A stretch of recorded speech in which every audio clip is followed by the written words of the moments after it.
LOROS Hospice is one of Welcomm's chosen charity partners, and we're proud to support the incredible work they do for people and families facing terminal illness.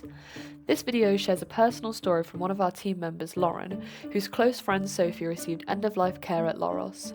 Through Lauren's experience, we want to highlight just how vital LOROS' services are and why continued support for their work matters now more than ever. I first met Sophie when I joined her dance school, Ministry of Dance in Market Harborough, probably about 15 years ago now. It just started off as a student and she was my teacher, and as I got older and progressed through the dance school, I started to help her teach, and obviously spending more time together, we then ended up as good friends for the last 15 years. She had back pain for quite some time, however she'd sustained a back injury in Starlight Express the musical quite a few years before, and had spinal surgery, so she'd put it off as just an ongoing back pain because of her injury.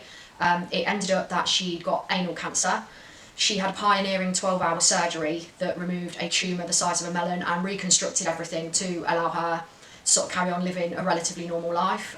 She had about a year after a lot of treatment where she was doing really well, and unfortunately the cancer then returned into her lymph nodes. She was told in January of this year that unfortunately there was nothing else that could be done. Sophie started attending LOROS over the summer to sort of give her a break from hospital care but allow her to have the care that she needed in a different environment. She had numerous stays with LOROS, and that is where she spent her final days in September of this year. The LOROS staff treated Sophie with so much dignity and respect. They allowed family and her friends to visit her and spend the much needed quality time that they needed together.